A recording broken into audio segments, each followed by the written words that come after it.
Hello, good morning student. जैसे हमने जो हमारा चैप्टर था मानव संसाधन, पिछले वीडियो के पार्ट में हमने देखा भी मानव संसाधन किसे कहते हैं और वर्ल्ड के अंदर महाद्वीप वाइज कॉन्टिनेंट वाइज जनसंख्या वितरण किस प्रकार फैला हुआ है भाई। फिर हमने देखा आपके वर्ल्ड के 10 ऐसे देश हैं जहाँ पर जनसंख्या सबसे अधिक है। फिर हमने देखा भाई जनसंख्या घनत्व किसे कहते हैं। उसके बाद है जनसंख्या वितरण को प्रभावित करने वाले कारक आपके कौन से हैं। अगर वर्ल्ड के अंदर देखा जाए, जो आपका इक्वेटर के एरिया है यानी कि भूमध्य रेखा से 10 डिग्री नॉर्थ से 10 से 30 डिग्री नॉर्थ और 10 से 10 डिग्री साउथ के बीच का जो क्षेत्र है हेमिस्फीयर दोनों गोलार्ध के अंदर 10 डिग्री से 30 डिग्री नॉर्थ और 10 डिग्री से 30 डिग्री साउथ के अंदर है, वहाँ पर जनसंख्या घनत्व हमें सबसे ज़्यादा देखने को मिलता है या जो वितरण प्रतिरूप है। जैसे जैसे भूमध्य रेखा से हम ध्रुवों की तरफ जाते हैं, जनसंख्या वितरण या जो प्रतिरूप है वो क्या हमें देखने को कम मिलेगा। यानी कि आपका उष्णकटिबंधीय क्षेत्र के अंदर आपकी ज़्यादा पॉपुलेशन देखने को मिलेगी, कुछ आपका उपोषण। जैसे जैसे हम हायर लैटिट्यूड की तरफ जा रहे हैं, जनसंख्या का वितरण प्रतिरूप कम होता जाता है। इसमें आपके कुछ भौगोलिक कारक दिए गए जैसे स्थलाकृति, जलवायु, मृदा, जल और खनिज। ये आपके क्या है भौगोलिक कारक हैं किस स्थान पर जनसंख्या को प्रभावित करने के लिए। स्थलाकृति के अंदर क्या कहता है, देखो मान लो हम एक एरिया किसी क्षेत्र के अंदर रहते हैं, मान लो हम मैदानी भागों में रहते हैं और पहाड़ी भागों में देखें आपका जम्मू कश्मीर या पूर्वोत्तर भारत के राज्य देखें, वहाँ पर हमें जनसंख्या वितरण प्रतिरूप हमें कम देखने को मिलेगा। क्यों? क्योंकि प्लेन के अंदर मैदान के अंदर सारी चीज़ें क्या है आसानी से सुविधा उपलब्ध करवाई जा सकती है, जैसे रोड बनाना और आपके ट्रांसपोर्ट सिस्टम, आपका मेडिकल फैसिलिटीज़, एजुकेशन, चाहे हेल्थ से रिलेटेड, ये सब चीज़ें क्या आपकी आसानी से वहाँ पर डेवलप की जा सकती हैं। इसमें क्या कहता है, देखो लोग सदैव पर्वतों और पठारों की तुलना में मैदानी भागों में ही रहना पसंद करते हैं, क्योंकि ये क्षेत्र खेती, विनिर्माण और सेवाओं क्रियाओं के लिए उपयुक्त होते हैं।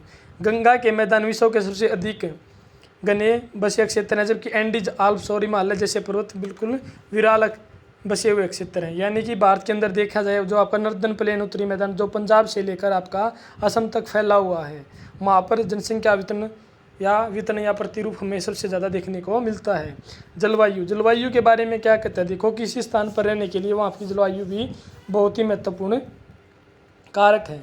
आपका उष्णकटिबंधीय क्षेत्र के अंदर देखो जो 0 डिग्री से भूमध्य रेखा से 10 डिग्री नॉर्थ और 10 डिग्री साउथ का जो क्षेत्र है जहाँ आपका सदाबहार वन पाया जाता है, वहाँ पर जनसंख्या वितरण प्रतिरूप हमें कम देखने को मिला। क्यों? क्योंकि वहाँ पर सूर्य की डायरेक्ट किरणें की आपकी सीधी गिरती हैं और अत्यधिक तापमान होता है और प्रेशर आपका बिल्कुल लो होता है।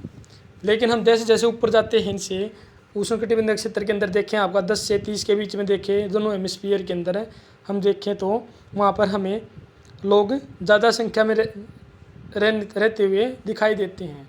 लेकिन अगर हम टुंड्रा प्रदेश, टेगा टुंड्रा प्रदेश, ध्रुवीय पोलर एरिया की बात करें तो हमें वहाँ पर जनसंख्या जो वितरण प्रतिरूप है वो कम देखने को मिलेगा। जैसे जलवायु के अंदर क्या कहता है, लोग सामान्य रूप से चरम जलवायु तो अत्यधिक गर्म अथवा अत्यधिक ठंडी जैसे सहारा, मरुस्थल, रूस के ध्रुवीय प्रदेश, कनाडा और अंटार्कटिका में रहने से बचते हैं। यानी कि जो डेजर्ट का एरिया, मरुस्थल का एरिया, वहाँ कौन रहना पसंद करेगा। राजस्थान के अंदर देखो आप लोगों की बहुत ही ज़्यादा मार्मिक दुर्दशा है वहाँ पर रहने के लिए। जलवायु भी आपका महत्वपूर्ण कारक है। फिर बात आती है आपकी मृदा। उपजाऊ मृदाएं कृषि के लिए आपकी उपयुक्त भूमि प्रदान करती हैं। भारत में गंगा, ब्रह्मपुत्र, चीन में हवांग, ही, चांग, जियांग तथा मिस्र में नील नदी के उपजाऊ मैदान के कारण वहाँ पर घने बसे क्षेत्र है। यानी कि इस स्थान की मृदा कैसी है, वो जो लोड मृदा या लैटेराइट मृदा है या पीली मृदा वहाँ पर या काली मृदा है, वो भी आपके जनसंख्या वितरण को प्रभावित करने वाला मुख्य कारक होता है। फिर बात आती है आपके जल की। लोग उन क्षेत्रों में रहने को प्राथमिकता देते हैं जहाँ अलवणीय जल आसानी से उपलब्ध होता है। विश्व की नदी घाटियाँ घने बसे क्षेत्र हैं, जबकि मरुस्थल विरल जनसंख्या वाले होते हैं। जल के अंदर क्या कहता है, देखो लोग वहाँ पर रहना ज़्यादा पसंद करेंगे जहाँ पर लोगों को आसानी से क्या आपका जल मिल जाता हो, यानी कि पीने योग्य पानी हमें आसानी से उपलब्ध हो।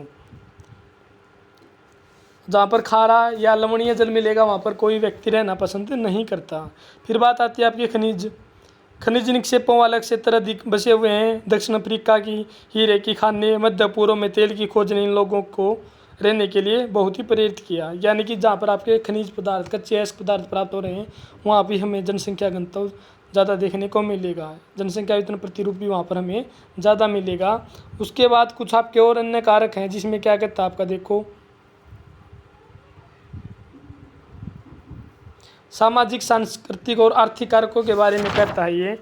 इसमें क्या, देखो हमारा आर्थिक कारक, औद्योगिक क्षेत्र रोजगार के अवसर प्रदान करते हैं। लोग बड़ी संख्या में इन क्षेत्रों की ओर आकर्षित होते हैं। जैसे जापान में ओसाका और भारत में मुंबई 2 घने बसे क्षेत्र हैं। यानी कि आर्थिक कारक है। मान लो जहाँ पर आपकी ये कोई एरिया जहाँ आपके धीरे धीरे उद्योग विकसित हो गए और धीरे धीरे आपकी जो कृषि योग्य भूमि थी वो भी आपकी क्या है, अर्बन एरियाज के अंदर बदल गई, तो लोग एक स्थान से दूसरे स्थान पर क्या प्रवास कर जाएंगे। उसके बाद जैसे जापान के अंदर, जो जापान का मानचेस्टर है, जिसे ओसाका को कहा जाता है, जैसे हमने पीछे वाले लेसन में पढ़ा, वहाँ पर सूती वस्त्र उद्योग आपके बहुत ज़्यादा पाए जाते हैं। पिछले लेसन में हमने पढ़ा था उद्योग उसके बारे में। जैसे भारत में मुंबई के 2 घने बसे क्षेत्र है। क्यों? मुंबई के अंदर आपकी सूती वस्त्र मिलने ज़्यादा, दूसरा क्या है, हॉलीवुड नगरी है, और आपकी भारत की इकोनॉमिक कैपिटल यानी कि आपकी इकोनॉमिक आर्थिक राजधानी भी है, इसलिए वहाँ पर जनसंख्या घनत्व भी आपको या वितरण प्रतिरूप जनसंख्या का प्रारूप हमें वहाँ देखने को ज़्यादा मिलेगा।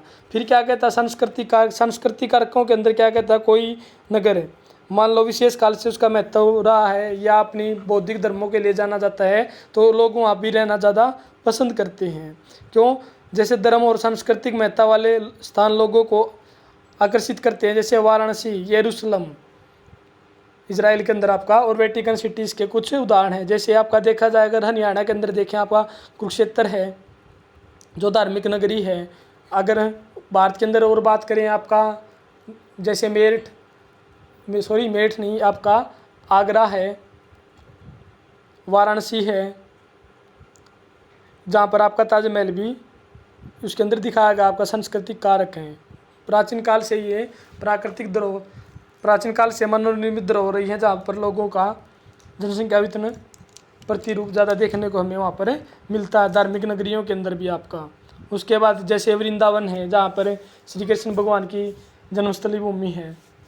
उसके बाद क्या कहता है, सामाजिक कारक कहता है, अच्छे आवास, शिक्षा और स्वास्थ्य सुविधाओं के क्षेत्र में अधिक घने बसे हैं। उदाहरण के लिए जैसे पुणे, मान लो कोई स्थान जहाँ पर अच्छी शिक्षा मिलेगी, अच्छा हेल्थ मेडिकल फैसिलिटी होंगी, अच्छे रोजगार के अवसर होंगे, तो लोग वहाँ पर ज़्यादा रहना पसंद करते हैं।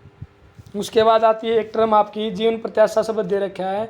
यह उन वर्षों की संख्या है जिसमें औसत व्यक्ति के जीवित रहने की आशा की जा सकती है। उसे क्या बताया आपका, लाइफ एक्सपेक्टेंसी बताया गया, या जीवन प्रत्याशा। यह उन वर्षों की संख्या है जो औसत व्यक्ति जीवित रहने की आशा की जा सकती है। यानी कि एक व्यक्ति अगर देखा जाए अपने लाइफ काल में कितने वर्ष जी रहा है। यानी कि भारत के अंदर देखी जाए तो जीवन प्रत्याशा 60 वर्ष ही व्यक्ति वर्तमान में जी रहा है। वो शब्द किसको बता रहा, आपकी जीवन प्रत्याशा को बता रहा है। फिर बात आती है आगे, देखो जनसंख्या परिवर्तन की बात आती है।